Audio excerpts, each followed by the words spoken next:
warahmatullahi wabarakatuh. Bapak Ibu, ketemu kembali dengan saya Nurul Zakia, pendamping PKH Kecamatan Sukolilo. Bagaimana kabarnya hari ini Bapak Ibu? Semoga tetap sehat dan semangat nggih.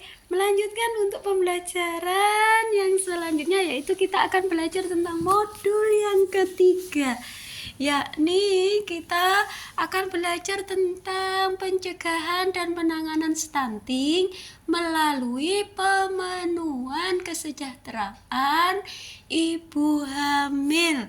Bapak Ibu, kita akan membahas 3 bahasan, yaitu mendukung ibu hamil mengakses informasi dan layanan yang tepat, mendukung perawatan sehari-hari ibu hamil, mendukung ibu dan ayah untuk memberikan stimulasi pada janin. Pesan penting, Bapak Ibu, pesan penting yang dapat kita ambil, keluarga dan masyarakat perlu memberikan dukungan kepada ibu hamil agar ibu merasa nyaman dengan kehamilan dan anak terlahir sehat, cerdas dan tidak stunting. Yel-yel ibu hamil nanti akan kita praktekkan ya Ibu. Kalau saya berbicara tentang ibu hamil, ibu-ibu mari kita beri dukungan. Baik, yang kedua yakni kita belajar mendukung ibu hamil untuk mengakses informasi dan layanan yang tepat. Yakni terdapat beberapa pertemuan yang dapat dihadiri oleh ibu hamil dan anggota keluarga untuk mendapatkan informasi yang tepat terkait ibu hamil, yaitu di Posyandu, kelas ibu hamil, kelas P2K2 atau kelas PKH ini, dan kelas yang lainnya. Penting bagi ibu hamil untuk mengikuti pertemuan tersebut agar anggota keluarga dan masyarakat mampu mendukung ibu hamil. Mitos atau fakta bagi ibu hamil. Yang pertama, ibu hamil tidak boleh makan telur dan ikan karena berbau amis. Itu termasuk mitos atau fakta? Baik, benar Ibu Novi, mitos. Ibu hamil boleh berhubungan intim. Itu mitos apa fakta? Oh iya, fakta, boleh.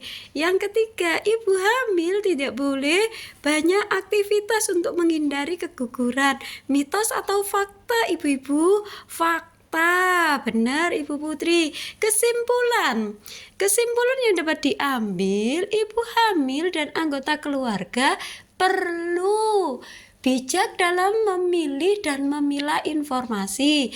Beberapa sumber informasi sudah dimiliki ibu hamil, misalnya buku KIA. Minta peserta menunjukkan bagian kelas ibu hamil dan posyandu. Nanti kalau kita di pertemuan membawa buku KIA, Bu.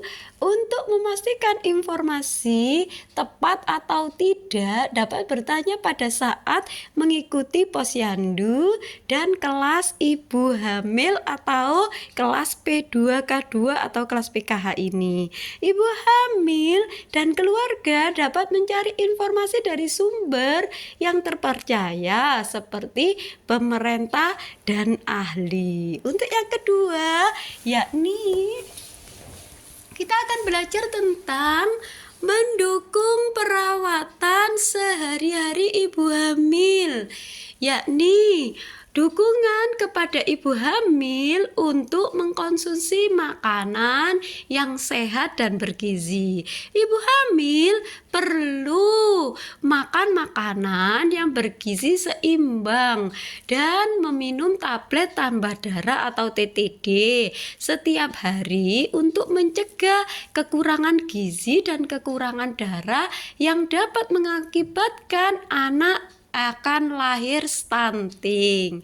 Keluarga dapat memastikan dengan cara membuat jadwal minum tablet tambah darah. Keluarga dapat mendukung ibu hamil dengan menyusun menu makanan dan menemani ibu hamil saat makan. perasaan. Itu tadi yang dapat kita lakukan nggih, Bapak Ibu. Yang ketiga, dukungan kepada ibu hamil untuk terbiasa menjaga kebersihan diri. Ibu hamil perlu menjaga kebersihan diri dan istirahat yang cukup untuk memastikan kesehatan ibu dan janin. Keluarga dapat mendukung ibu hamil berbagi peran dalam menyelesaikan pekerjaan rumah tangga sehingga ibu hamil tersebut mempunyai cukup waktu untuk beristirahat. Keluarga dapat mengingatkan ibu hamil untuk menjaga kebersihan diri, mandi, gosok gigi, cuci rambut, ganti pakaian, dan cuci tangan pakai sabun dan air yang mengalir. Selanjutnya, untuk dukungan kesehatan mental untuk ibu hamil. Bapak Ibu, ibu hamil mengalami berbagai macam perasaan, baik senang, sedih, semangat, tertekan, khawatir, dan sebagainya.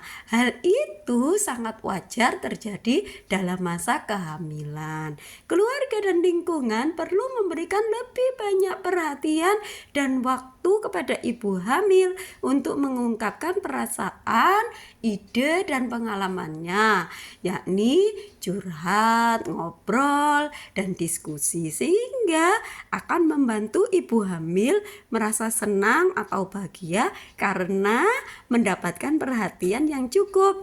Hal ini akan mempengaruhi dengan baik pada kondisi ibu hamil dan janin yang sedang dikandungnya.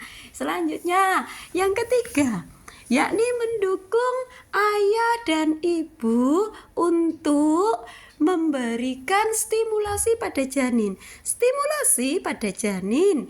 Stimulasi artinya adalah memberikan rangsangan yang dilakukan oleh orang tua sejak janin dalam kandungan sampai anak terlahir, yang bertujuan untuk merangsang semua sistem indera seperti pendengaran, penglihatan, perabaan, pembahuan, pengecapan, termasuk gerakan kaki dan jari-jari tangan, serta mengajak untuk berkomunikasi. Itu tadi yang dinamakan stimulasi, Bapak Ibu.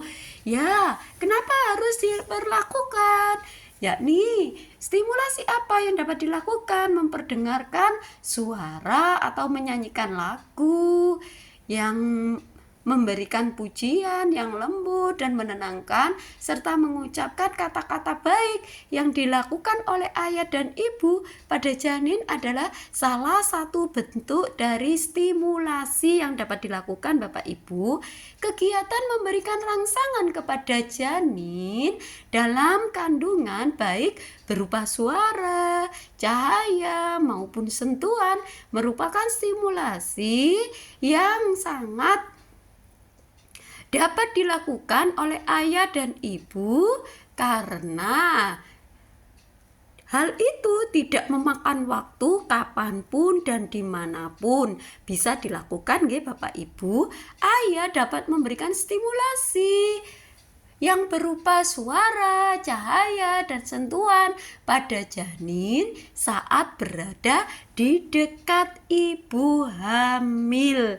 Terima kasih Bapak Ibu. Mudah-mudahan apa yang sudah saya sampaikan bisa bermanfaat. Akhirul kalam, wassalamualaikum warahmatullahi wabarakatuh.